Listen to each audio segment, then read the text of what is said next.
Hi everyone, welcome to this video. Today's video is going to be an insight into my new track called Deepest Truths, which is coming on my brand new label on Friday. It's the first release of the label. The label's called Strobin Records. And yeah, I just thought I'd give you a little bit of an insight. If you haven't checked out the video before this, I did an insight on the main leads inside the track, so be sure to go check that out too.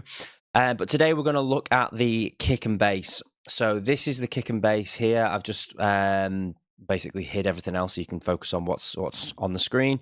So this is the kick and bass. Well, this is really the kick and bass, but there's a bit of a tech stab, which is essentially makes part of the bass groove. So I've included that as well as a bit of a bonus for you to see. So this is the kick and bass.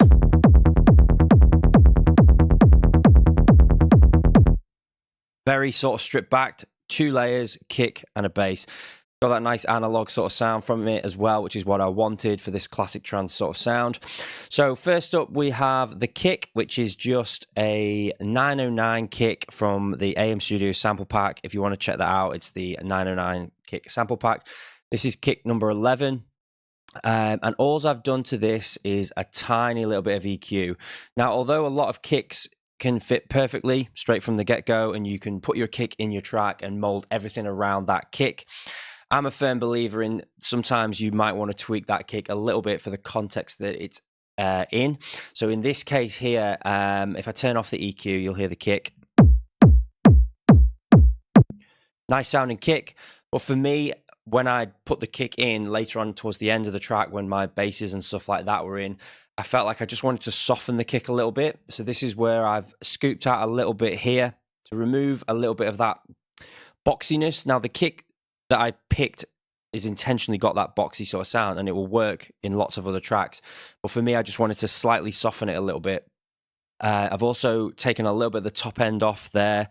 And I've also boosted the low end just to kind of rebalance the kick to make it sort of sound a little bit softer and a little bit warmer. As I said, the original settings on the kick could have been totally fine, and I could have mixed the rest of the track around this kick if I wanted to. But instead, I thought I'd just slightly tweak these kicks. You've got to remember when you're picking a kick, or whoever's made the kicks, they don't know exactly what context that kick is going to go into. So sometimes they may need a little bit of tweaking to fit a lot better than they would if you just slap them in there. So that's the kick there. Very, very simple.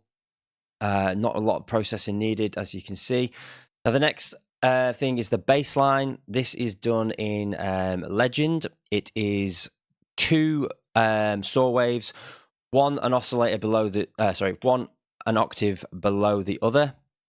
There isn't any effects on this other than a little bit of saturation, and yeah, although the effects switch says that it's on here, they're actually brought down, the dry and wet. So that's that. The phases is locked on both the oscillators, and there's a little bit of oscillator drift there as well. You'll also see this is the pattern for the bass.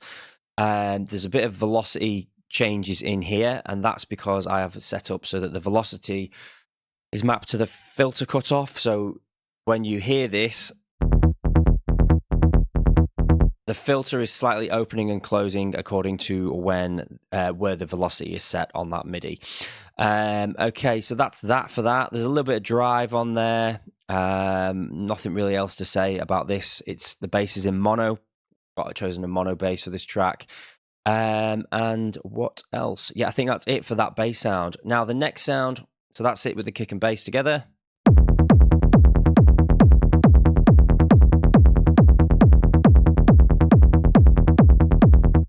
Now the next layer that I have on this, which isn't you can and can't call it bass, I guess, but I thought I'd show you anyway. Is this little tech stab thing, which kind of works with the bass groove.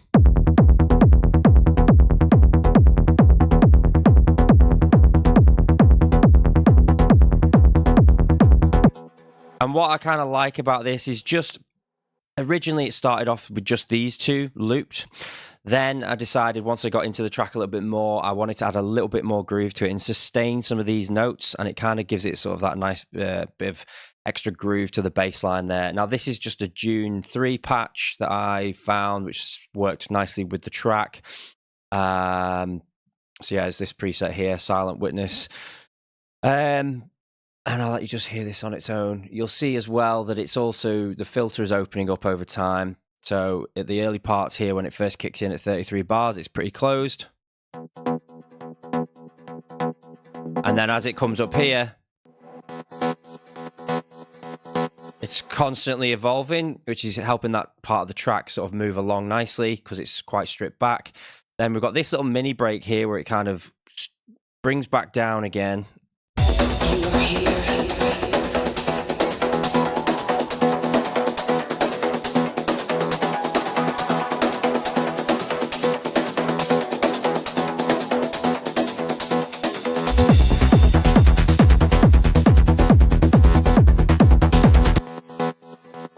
And then it opens up again in this section here. So that's a little bit of the automation. Again, not a whole lot of complexity to this bass at all. I just wanted something that was nice, punchy, driving, had that analog sort of older sound to it.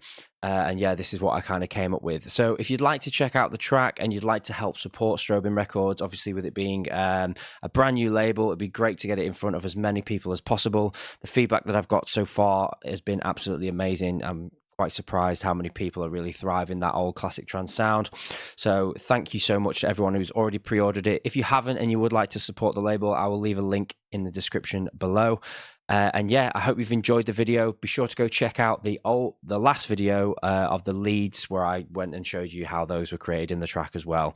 Again, if you want anything else in terms of help for your productions, head over to allanmorrowstudios.com where there is plenty of start to finish courses, sound banks, sample packs, Ableton racks, MIDI packs, templates, and everything else you can think of to help you with your productions. So thanks a lot for watching. I hope you've enjoyed the little insight, and I'll see you again in the next one. Cheers.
About yourself.